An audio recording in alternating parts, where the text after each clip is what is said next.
ওর সাথে রুমটাকে কিভাবে একটু সুন্দর মানে পরিবেশটা কিভাবে সুন্দর রাখা যায়, একটু গুছিয়ে সুন্দর করে সেটাই আপনাদের সাথে আমি শেয়ার করব। মানে আপনার বাইরের থেকে কোনো কিছু কিনা লাগবে না, একদম ঘরের মধ্যের জিনিসগুলো দিয়েই কিভাবে আপনি আপনার রুমটাকে সুন্দর করে গুছিয়ে সাজিয়ে রাখতে পারবেন, দেখতে সুন্দর লাগবে, সেই জিনিসটা আপনাদের সাথে আমি আজকে শেয়ার করব।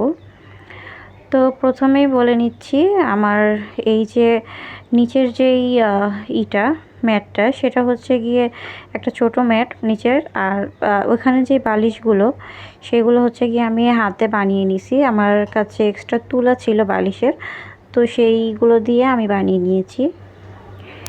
এই বালিশগুলোর উপরের কাপড়টা হচ্ছে কি আমার হাজব্যান্ডের কতগুলো গেঞ্জি ছিল, তো সেইগুলো কেটে আমি ইউটিউব দেখে কতগুলো বালিশে ডিজাইন করে এখানে সাজিয়ে নিয়েছি।